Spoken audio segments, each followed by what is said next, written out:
Hello my dear retail friends, welcome to my YouTube channel Rivoli Retail Tech. So dear friends, आजकल मैं देख रहा हूँ बहुत सारे, जैसे मैं इंटरव्यूज़ भी लेता रहता हूँ भी, तो इंटरव्यूज़ में मैं देखता हूँ जो कैंडिडेट्स आते हैं they are not well prepared about the job interview. बस ऐसे ही रिज्यूम बनवाया और आ गए इंटरव्यूज़ देने। एक तो ये चीज़ मैं थोड़ा सा कवर करूँगा इस वीडियो में, और एक दूसरी चीज़ मैं कवर करूँगा कि जॉब्स जो ढूंढते हैं आफ्टर ट्वेल्थ करने के बाद अगर आप जॉब ढूंढ रहे हैं तो retail sector is a very good sector where you can give your best performance and you can grow also in retail sector. अपना करियर की तरह भी अपने इस रिटेल सेक्टर को देख सकते हैं। रिटेल सेक्टर से मेरा क्या मतलब है, जो शॉपिंग मॉल्स हैं, मैं आप लोगों को इसलिए बता रहा हूँ, तो बहुत से व्यूवर्स मेरे ऐसे भी होंगे जो रिटेल से थोड़े से परिचित नहीं है। रिटेल होता क्या है, ये जो मेट्रोपॉलिटन सिटीज़ में ख़ास तौर से, आजकल तो स्मॉल टाउन्स में, छोटे छोटे सिटीज़ में भी काफ़ी सारे मॉल्स खुल गए हैं। उन मॉल्स में जो भी एक्टिविटीज़ हो रही हैं, जो इतने आउटलेट्स होते हैं, डिफरेंट ब्रांड्स के आउटलेट्स होते हैं, वो सब क्या है, वो एक ऑर्गेनाइज्ड रिटेल सेक्टर है जिसमें कि आप अपना करियर अगर बनाते हैं तो लॉन्ग टर्म अगर मैं देखूं तो आप अच्छी खासी ग्रोथ यहाँ पर मिल सकती है, आपको एक डायरेक्शन मिल सकती है कि आपको कहाँ जाना है। क्योंकि आजकल मैं देखता हूँ बहुत सारे युवा वर्ग ऐसे हैं जो कि उनको पता ही नहीं है कि मैं 12th के बाद या ग्रेजुएशन के बाद करना क्या है। वो इधर उधर भटकते हैं नौकरी की तलाश में, और कोई भी मिल जाती है और उसको चाहे वो कहीं पर भी मिल जाए, बस उनको नौकरी से मतलब होता है। तो ये जो एक प्लेटफॉर्म है रिटेल का, इस पर अगर आप थोड़ा सा ध्यान दें और इसमें थोड़ा सा प्रिपरेशन के साथ अगर इंटरव्यू देने जाएंगे तो I am sure you will definitely crack that interview and you can opt it as your retail career. You can start it through this retail career. तो इसी को थोड़ा सा फर्दर डिटेल में आज समझते हैं इस वीडियो में। So let's start. So friends, जैसे कि आप देखते हैं कि रिटेल शॉपिंग मॉल्स जगह जगह पर आज खुल गए हैं। स्टैंडलोन भी होते हैं। स्टैंडलोन मीन्स एक दुकान की तरह, आप देखते होंगे इंडिविजुअल अपनी प्रॉपर्टी होती है, उसमें एक रिटेल आउटलेट कोई भी ब्रांड खोल देती है और उसको ऑपरेशन वहाँ पे रिटेल की तरह होता है, एक नॉर्मल शॉप की तरह। उसको तो बोलते हैं स्टैंडलोन्स, ब्रिक एंड मोटर स्टोर्स भी बोलते हैं, तो इसको बाद में लेंगे। लेकिन जो मॉल्स में होते हैं आउटलेट्स, अगर आप करियर बनाना चाहते हैं रिटेल में तो आप मॉल्स में जाइए, वहाँ पर जितने भी रिटेल आउटलेट्स हैं आप वहाँ पर पता कर सकते हैं। naukri.com के थ्रू भी आप ये जॉब्स ले सकते हैं। बट जो इनिशियल स्टेज की जो जॉब्स लगती हैं ज़्यादातर रिटेल में, वो आप अगर डायरेक्ट शॉपिंग मॉल्स में जाएंगे और वहाँ पर पता करेंगे तो आपको डेफिनेटली कहीं ना कहीं अपॉर्चुनिटी मिलेगी ज़रूर, जिसमें कि आप इंटरव्यू देंगे और अगर आपका इंटरव्यू क्लियर होता है तो आप वहाँ से अपना करियर स्टार्ट कर सकते हैं। अब मैं क्या देखता हूँ कि आजकल जो इंटरव्यू देने आते हैं बच्चे 12th के बाद या ग्रेजुएशन के बाद, वो बिल्कुल ब्लैंक होते हैं, फ्रेशर होते हैं। ठीक है, मैं समझता हूँ पढ़ाई आपने की, ठीक है, आपके पास डिग्री है या आपने 12th पास किया, आपके पास सर्टिफिकेट है 12th का, लेकिन थोड़ी सी जो नॉलेज है वो कहीं ना कहीं मैं देखता हूँ लैकिंग है। आप विदाउट प्रिपरेशन इंटरव्यू देने आ जाते हैं और जब आपको बाई चांस नहीं मिलती है जॉब तो आप सोचते हैं कि जॉब नहीं मिली। रिटेल स्टोर में जॉब इंटरव्यूज़ बहुत ज़्यादा टफ नहीं होते हैं, बस थोड़ी सी एक गाइडलाइन है, अगर आप उसको फॉलो करते हैं, थोड़ा सा उसको याद कर लेंगे या थोड़ा सा उसको समझ लेंगे और उस तरीके से आप अगर प्रिपेयर्ड वे में इंटरव्यू देने जाएंगे तो आई एम 100% श्योर कि आपको ऐसा हो ही नहीं सकता कि वहाँ पर जॉब ना मिले अगर उनके पास वैकेंसी है तो।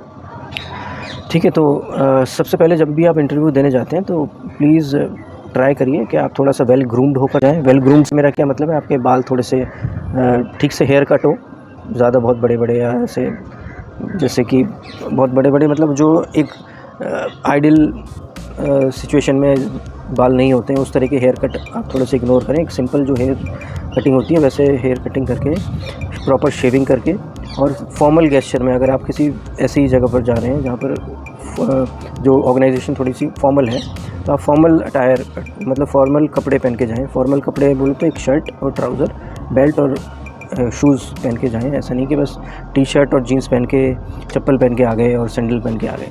ठीक है, तो कोशिश कीजिए कि आप अरेंज करें, अगर आप इंटरव्यू देने जा रहे हैं तो ये इस तरह के कपड़े आप अरेंज करें और वही पहन के आप इंटरव्यू देने जाएँ। अपने साथ में आप कैरी करिए अपने डॉक्यूमेंट्स प्लस एक अच्छा सा 1 पेज का रिज्यूम, जिसमें कि उस रिज्यूम में आपका नाम होना चाहिए, address, contact number, email ID, आपके एजुकेशन क्वालिफ़िकेशन, आपकी फैमिली बैकग्राउंड और कोई भी आपका स्पेशलाइजेशन हो तो वो आप उसमें मेंशन कर सकते हैं, कुछ एक्सपीरियंस हो तो वो आप उसमें मेंशन कर सकते हैं, हॉबीज़ आप मेंशन कर सकते हैं। तो एक 1 पेज का एक सिंपल रिज्यूम आप लेके जाइए वहाँ पर। अब जब आप इंटरव्यू के लिए बैठ जाते हैं तो कुछ एटिकेट्स होते हैं जो आपको फॉलो करने पड़ते हैं, और कुछ एक गाइडलाइन होती है इंटरव्यू में आप कैसे इंटरव्यू देंगे वहाँ पर। तो आप जब वहाँ पर सामने आप बैठ गए तो आप जो भी आपका इंटरव्यू ले रहे हैं उनको आप गुड मॉर्निंग गुड आफ्टरनून करके सीट पर बैठ सकते हैं उनकी परमिशन लेके। उसके बाद उनके क्वेश्चन आंसर स्टार्ट होते हैं, और मैक्सिमम ऑफ द टाइम मैं आपको पहले से ही एक जैसे कहते हैं ना पेपर आउट कर देते हैं, तो पेपर आउट ही कर रहा हूँ मैं आपसे। आपको सबसे पहले एक जो क्वेश्चन आपसे पूछा जाएगा that will be tell me something about your self. जब ये क्वेश्चन पूछा जाएगा, एक बार मैं फिर से रिपीट कर देता हूँ, tell me something about your self. इस सिंपल क्वेश्चन का मतलब है वो आपसे आपके बारे में जानना चाहते हैं, जो इंटरव्यू ले रहे हैं वो आपसे आपके बारे में जानना चाहते हैं। तो आपके इसका एक प्रोसेस है, एक प्रोसेस समझिए कि आपको इसमें क्या बताना है। सबसे पहले आपने अपना नाम बताना है कि my name is Nikhil Shrivastava या नितिन शर्मा, जो भी आपका नाम है। सबसे पहले आपको बोलना है माय नेम इज़ दिस, ठीक है।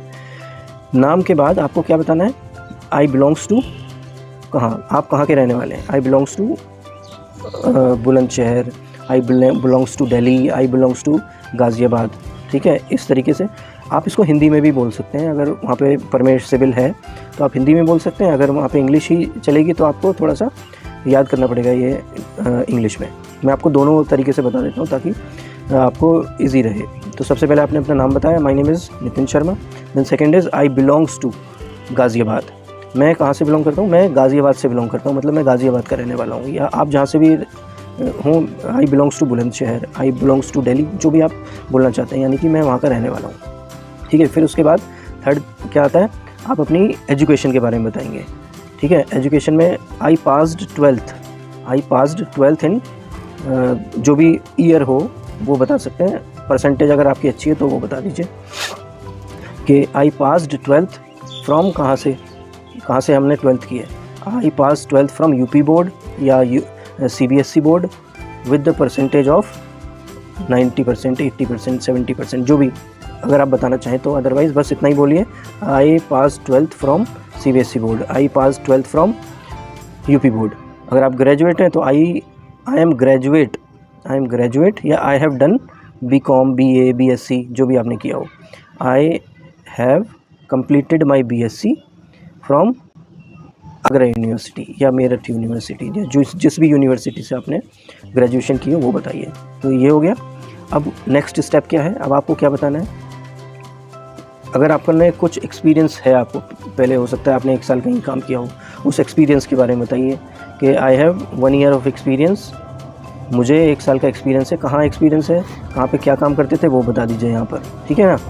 तो ये हो गया 4th पॉइंट। फिर 5th पॉइंट पे क्या आएगा, 5th पॉइंट पे आ जाएगा कि आपके फैमिली में कौन कौन है, ठीक है। फैमिली में कौन कौन है कि I have 5 family members in my family, I have 5 members in my family, I have 5 members in my family. 5 members में कौन कौन है वो सब बता दीजिए कि मेरी मम्मी है, पापा हैं, मेरे छोटा भाई है, छोटी बहन है, ठीक है। इस तरीके से आप बता सकते हैं। फिर फैमिली डिटेल आपने बता दी। आप ये भी बता सकते हैं वो क्या क्या करते हैं, फादर क्या करते हैं, मदर क्या करती हैं, वो भी इसी में ऐड हो जाएगा। फिर नेक्स्ट आता है आप उसमें बताइए कि आपकी हॉबीज़ क्या हैं, ठीक है। आपको ये बताना है इसमें हॉबीज़ क्या हैं आपकी। हॉबीज़ में आ जाता है कि आपको क्या पसंद है ना, reading books, playing cricket, listening music, और भी बहुत सी कोई भी हॉबी आपकी, जो भी हॉबी हो वो आप उसमें मेंशन कर सकते हैं, ठीक है। अब आपको हॉबीज़ बताने के बाद आप चाहें तो और भी कोई चीज़ अगर इसमें ऐड करना चाहते हैं तो वो आप बता सकते हैं। अदरवाइज़ आप लास्ट में बोल देंगे that's all about my self, है ना, it's all about my self करके आप उनको ये समझा देंगे कि बस अब मैं इतना ही बताऊँगा। फिर फर्दर उनके जो भी क्वेश्चन होंगे इससे रिलेटेड हों, जो आपने बताया है, या उससे अलग हो, वो सेकेंडरी है। बट ये समझ लीजिए अगर आपने ये जो मैंने आपको बताए स्टेप्स जो बताए, इन स्टेप्स को फॉलो कर दिया और आपने ये सब चीज़ें एक के बाद एक बोलते गए, तो 100% चांस है आपका कि आपकी जॉब लगनी ही लगनी है। आपकी जॉब लग गई, ये मैं गारंटी ले सकता हूँ। ठीक है, क्योंकि मैं देखता हूँ, मैं भी इंटरव्यूज़ लेता हूँ। आज जब भी मैं ये चीज़ पूछता हूँ किसी भी कैंडिडेट से, tell me something about yourself, या अपने बारे में आप कुछ बताइए, वो बिल्कुल ब्लैंक हो जाते हैं। वहीं पर ही माथा ठनक जाता है इंटरव्यू जो ले रहा है कि यार इसको तो यही नहीं पता है ना। ये एक बेसिक है, ये आप अगर सीख जाएंगे तो आपको बहुत बेनिफिट देगा आपके करियर में। जहाँ पर भी आप इंटरव्यू देने जाएंगे, मैक्सिमम ऑफ द टाइम आपको ये सवाल ज़रूर पूछा जाएगा, tell me something about yourself. ठीक है, थोड़ा सा आपको कॉन्फिडेंट रहना है, ये भी बताना है जो मैंने आपको बताया, ये इनको रट लीजिए, इन सारे स्टेप्स को रट लीजिए। और जब भी इंटरव्यू देने जाएं तो ये ध्यान रखिए, बस ऐसे ही नहीं कि घूमते घूमते चलो यहाँ पे हम घूम रहे हैं मॉल में, इंटरव्यू दे दो। थोड़ा सा प्रिपरेशन कीजिए, फिर इंटरव्यू देने जाइए। थोड़ा सा उस कंपनी के बारे में अगर जान लें कि मैं किस कंपनी में इंटरव्यू देने जा रहा हूँ, कैसी कंपनी है, तो बहुत बढ़िया। ठीक है ना। तो आई होप आपको ये वीडियो पसंद आई होगी। फिर भी अगर आप कुछ पूछना चाहते हैं, आपकी कोई क्वेरी हो, तो नीचे कमेंट बॉक्स में आप मुझे कमेंट करिए। मैं आपकी कोई भी क्वेरी होगी तो उसका आंसर ज़रूर दूंगा। और इससे रिलेटेड या इससे कुछ और आप वीडियो चाहते हो किसी टॉपिक पे, तो आप मुझे ज़रूर बताइएगा। मैं भी थोड़ी सी प्रिपरेशन करूँगा और डेफिनेटली वो वीडियो मैं आपके सामने ज़रूर लेके आऊँगा बहुत ही जल्दी। ठीक है, तो एक लाइक, शेयर या सब्सक्राइब तो बनता है इस वीडियो को। आई होप आप शेयर ज़रूर करेंगे ऐसे लोगों को जिनको इसकी बहुत ज़रूरत है और जिसको इसका फ़ायदा मिलेगा। ठीक है, तो नेक्स्ट वीडियो के आने तक thank you so much, thanks a lot.